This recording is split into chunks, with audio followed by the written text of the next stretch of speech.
Welcome back to the Fuel Innovation Podcast. I'm your host, Jordan, and today we are with David, the founder of Mavis Technologies. Welcome to the podcast. Thank you very much. Thanks It's great to be here. So let's jump straight into it. So tell us a bit about your business and the journey, because it's really interesting. Like, how did it all begin? So, Mavis Technologies has really personal place for me because I'm visually impaired myself. So I have myopia with -12 prescription in each eye, and it was like always personal for me to do something similar. In 2021, I applied at the University of Northampton. So my master's was cybersecurity. And at the end, I decided to work on the project, which is smart glasses as a prosthesis for the visually impaired. And this is where everything started. So I did the research.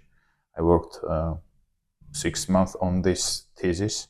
And then at the end, I realized that this was really good project and could be really successful business as well. And then I founded Mavis. So tell us a little bit about, so for anyone who doesn't really know what you do, tell us a little bit about what it is you do and what you're striving to achieve. So we work on smart glasses for visually impaired and blind. Mostly the first version on which we are working now is for blind. The glasses are equipped with lots of sensors and AI, so they help people to be independent. So our main aim is to give independence to people who are visually impaired or blind. We are in the R&D phase now. We're going to release the product maybe in November or December. This is the plan.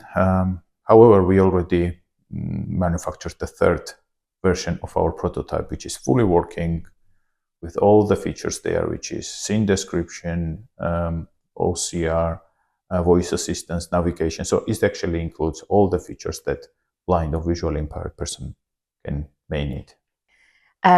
So obviously, it's fueling innovation. That's what we're talking about. Obviously, your business is incredibly innovative.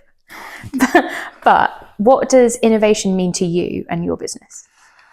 So we have already IP on our smart glasses, and we applied for 2 designs. We own the 2 trademarks as well. Honestly, I can say that we innovate every day. So we always find something new because this is new product itself on the market. So we don't have we can't really take someone's experience and work on them. So because this is the new product and we are trying to put there everything people may need.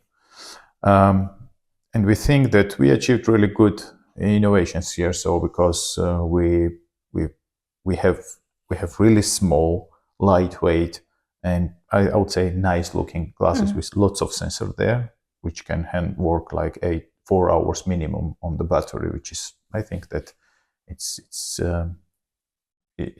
good time for now. Yes. And let's see how it goes. So we work with the blind individuals. We have really good feedback from them. Hopefully when we release the product, there will be more positive feedback from other people.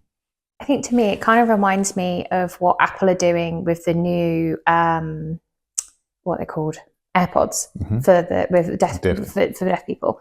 And it's that same thing, right? Because so my mother-in-law is deaf. She hates wearing her hearing aid because they're unsightly. She doesn't like it. Also doesn't want to have the major surgery, et cetera, et cetera. And I imagine actually that's very similar for people who do have to wear maybe bulkier lenses or that are quite thick, and obviously that determines the kind of frames. And so actually having something like you said, which is quite like a thin sense, that's quite a confidence boosting thing for people, right? Yeah, of course. We try to make it look like as a normal sunglasses, so no difference. And I think that we achieved that one. We try to hide all the sensors, which is like proximity sensor, for instance, or light sensor, or other sensors inside of the plastic. And I think, I will wear it, honestly, even me, like as a normal sunglass, because it comes with lots of good features as well. For instance, I can ask AI anything, I can walk, really cool. Even for me, where I can walk outdoor and like ask like what kind of object I can see and give more information about it, or when I go to Morrison's, for instance, I can take the product and ask like, what are the ingredients and how to cook it. It's even for me.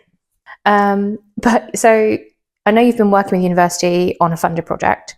So tell us about your experience and what it's been like working with UON. Like, what's the difference? What difference has it made to your business? Yeah, so we have and we had huge help from the University of Northampton, from the lecturers themselves, and from Adam, of course. So Adam was the first person I met before I founded Mavis Technologies, and this happened that University of Northampton has. I think that there was some kind of form I submitted, and it was like business support or something like that. And I did that, and in a couple of days I received email from Adam.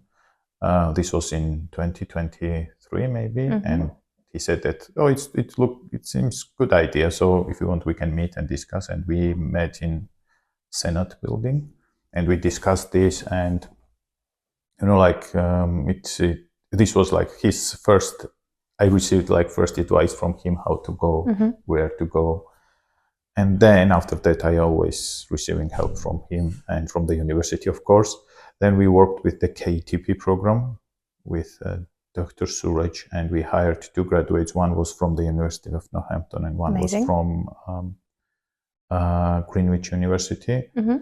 Greenwich, the guy we hired from Greenwich University found another job at Consul, so he just moved there and works here. However, another graduate from the University of Northampton, he still works with us. So KTP program ended, yes, and he still stayed with us. But those guys are growing very fast. So, and sometimes we can't really keep them in house. So, however, that's still good for us. We have good relationship with them, and sometimes if we need them, they still are involved in our product development. What advice would you give to current students who are maybe looking for that first job? Right, so they're in their 3rd year. They're looking at companies like yourself. What advice would you give them to get them work ready, as we say, with little bunny ears? So the first thing I tell them is before I call someone on the interview, because of this ChatGPT, everyone is trying to write their CV using ChatGPT, and honestly, they write things that they can't do. You look at the CV, and it looks very experienced. It makes that person really experienced. However, when we call them,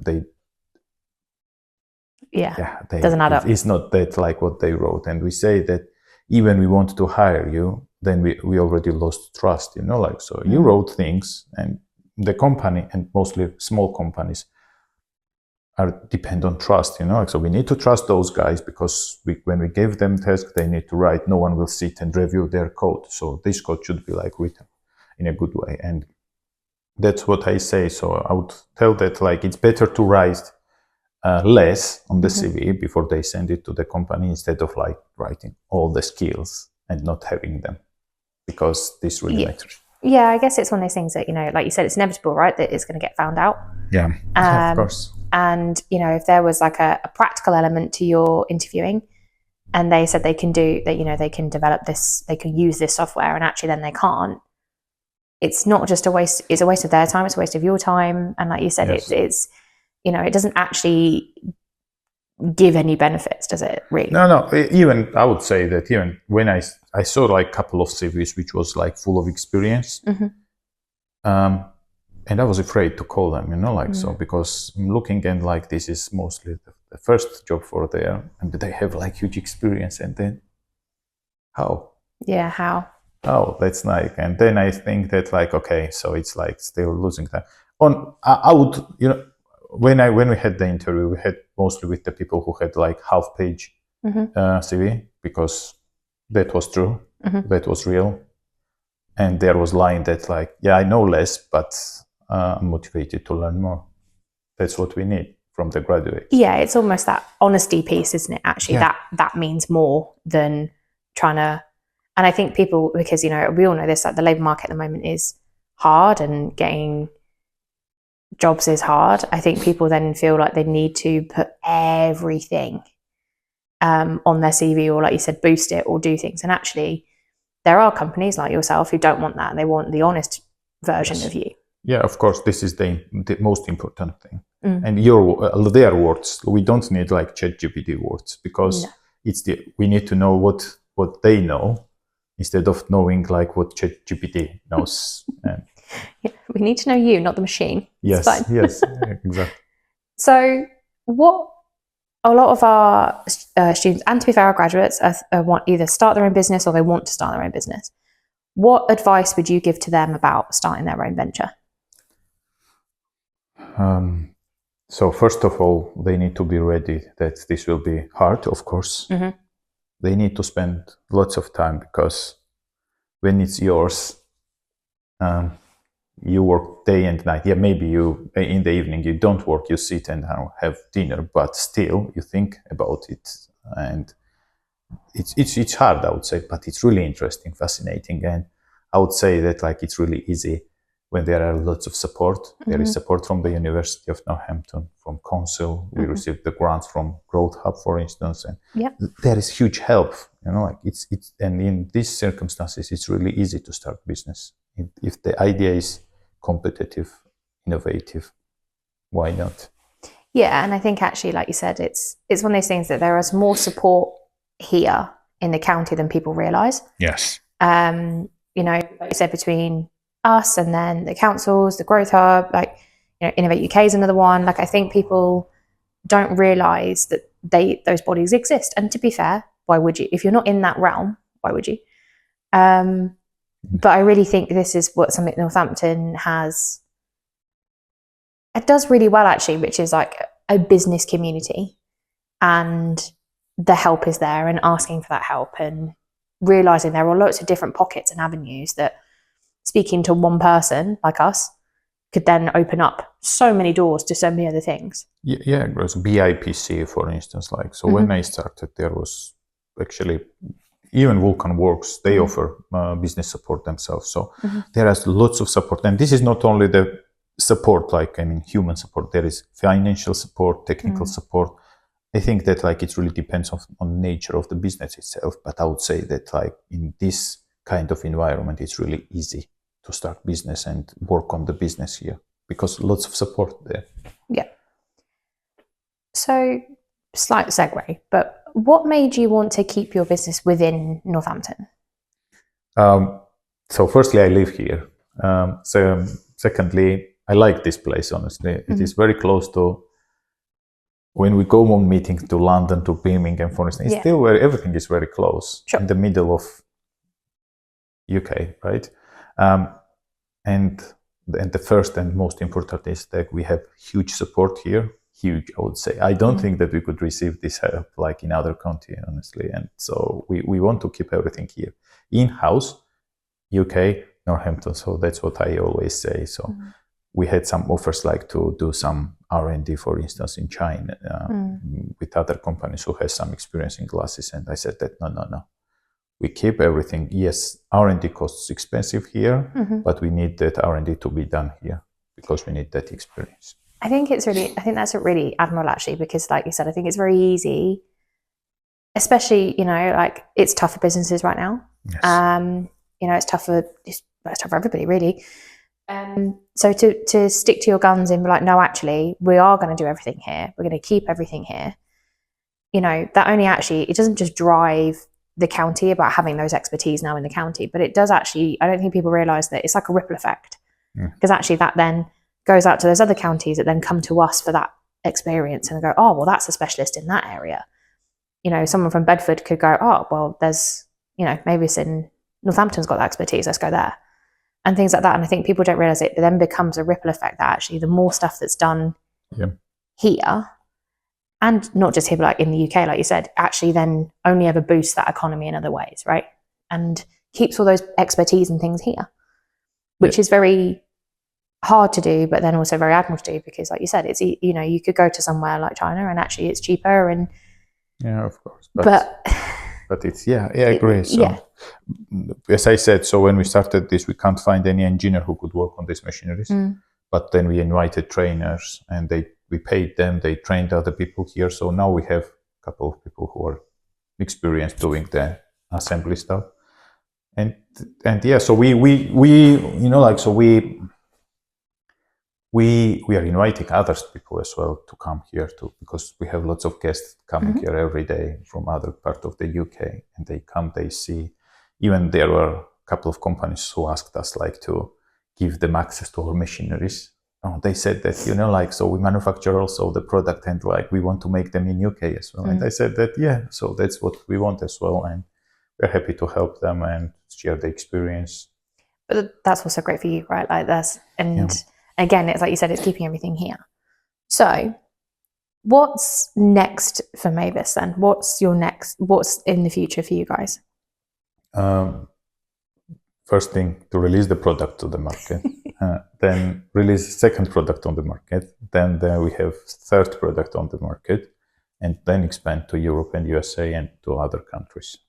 So the plan is to not to stay here, but go. Yeah, of course, everything is planned. We have really strict plan, so we need to follow it, which was created by advisory board from CFO, and so we have that plan which we are following, and I think that in 2027 this is the year when we expand to Europe. So what's the most exciting? What do you think is the most exciting thing in your future for you? I don't know, maybe to become the leader on the market. I think this is the first thing that most founders at the company owners or even like any team member wants. And of course, continuing and having ability to innovate, because this is really important for us to create the new products. Yeah, for sure. Thank you so much for your time. I really appreciate it. And we look forward to seeing what you do in the future. Oh, thank you very much. Yes, thanks for the invite.